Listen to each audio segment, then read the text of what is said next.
Where's your mom at? Inside watching TV. Perfect.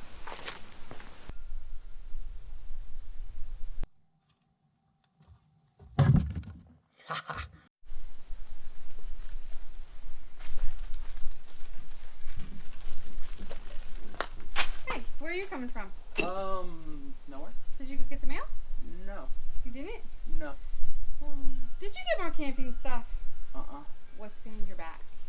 I did not get more camping stuff. Because if you did, it's getting a little bit ridiculous. No, This hobby of yours. No, I don't have any more camping stuff. You promise? I promise.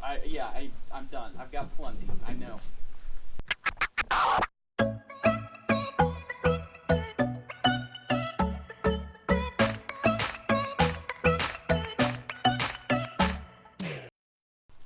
Hey, welcome back to All Things Outdoors. It's been a minute, but I wanted to bring something to you to check out. In the world of budget camping stoves, it seems like things are getting a little less expensive and there are a lot more options out there. I wanted to bring one of those options to you. It's a remote canister stove by AOTU. AOTU, AOTU something. I've been in the market looking for another remote canister stove, maybe for a winter trip or a cold weather trip I'd like to do in maybe January, February. In the search for that, I was kind of looking at some of the different ones, and I came across this one, and I happen to think it's under $13. Is it any good?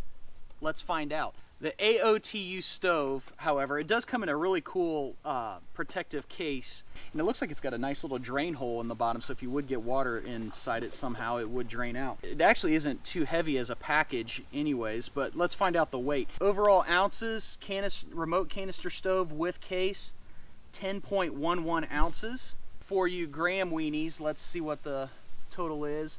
286.6 grams as well. So overall light package. Let's take a look inside.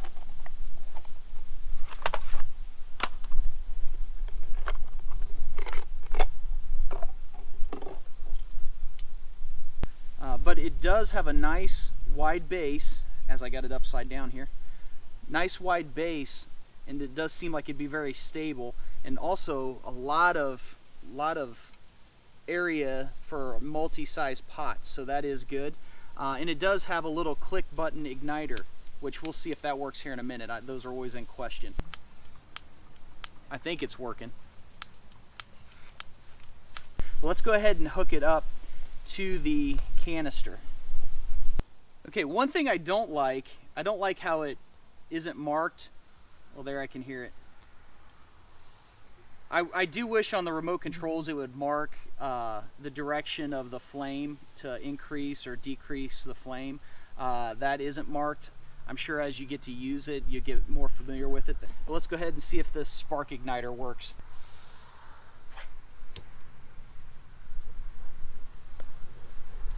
And we are good. It does work.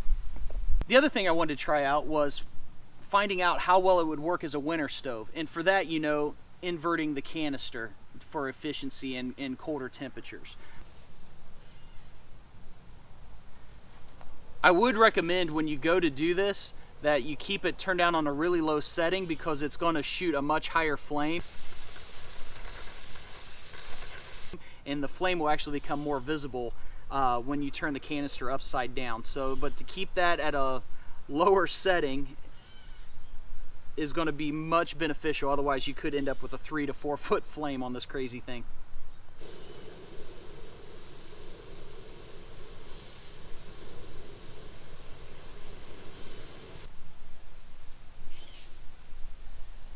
It does seem to be working okay on a super low setting.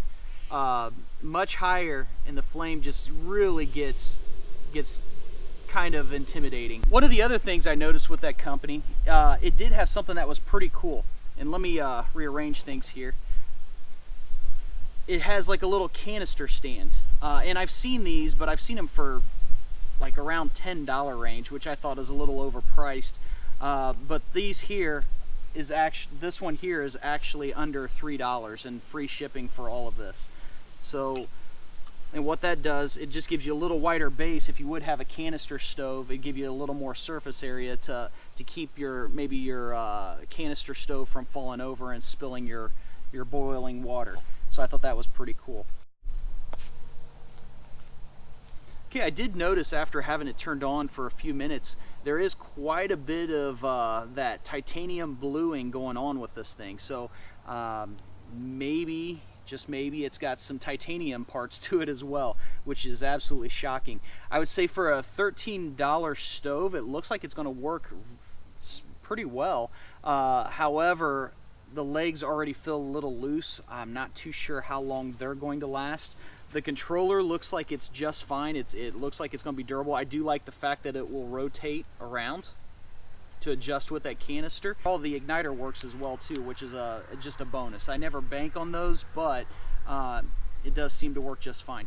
Let's see how well this thing works cranked up on high. Now, with the fact that I'm using pressurized gas and fire, I brought it over to the burn pit, so if I want to scorch anything, I'd prefer it to be in this well-used area. What I'm going to do is I'm going to leave it on high for 5 minutes, then I'll come back and we'll see how it works out.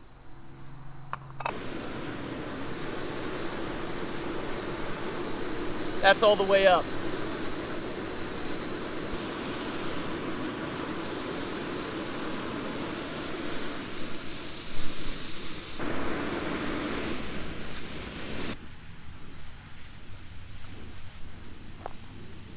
Alright, obviously we got a rolling boil here. That was about 5 minutes, so let's shut her down, let her cool off, and then we'll take a look at it again, see if it kind of goes back together in the same, or if anything seems loose or damaged. The igniter still worked after letting it cool off. I still get a spark off of there. The legs still move. See if it collapses down here. Those go up just fine. It is a little tight now, moving them over, but it does. Ooh, that one's really tight.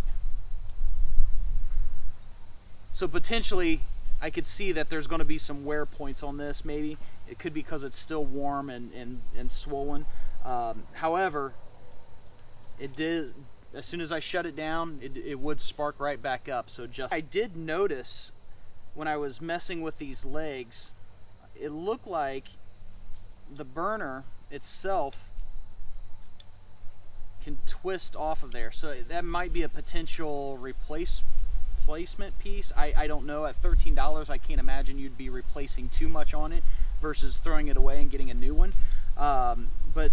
Or maybe that was just loose, but it's tightened up now, works just fine. So I guess time will only tell how it works on the trail. It did work just fine. The wind resistant screening, not so impressed with. Although it is, like I said, a fairly stiff breeze coming through here across the pond, it did take quite a while to boil that water. I don't want to forget to say, and nowhere in the Chinese writing did I see where it said do not use a canister upside down on it for winter mode, nor did I read in Chinese writing that it said to use it. I did try it. You've seen that you do have to keep it on a super low setting, otherwise you do get a giant flame, but it does work and you can hear it pick up steam when you turn the canister over. Not to mention, with the play in the remote, it does make it pretty convenient for you to be able to do that. So I think I'm going to give this a shot as a winter stove. It may not work. I may end up putting my pot on a campfire, or it may end up working just fine for a little while. I guess time will tell. Overall synopsis on the AOTU remote canister stove: it is definitely a budget option for under $13. It did work just fine. It feels like the remote will hold up well, and it seems like the legs are going to be fairly sturdy. My only concern is that as tight as they are to collapse down, eventually that's going to wear loose. But again, for $13, if you're looking to save a little bit of money but you want to try a remote canister stove, definitely would be one to get a hold of and try out and see if it works for your pack. Also, be sure to check in the description for the canister stand. I'll leave that in there as well. At just over 30 grams, it could save you a little bit of headache, especially taking the smaller canister as well as the larger. So that's it for the AOTU stove. Be sure to keep an eye out on future videos, see if it pops up into maybe a future winter trip. Until next time, guys, don't forget to subscribe.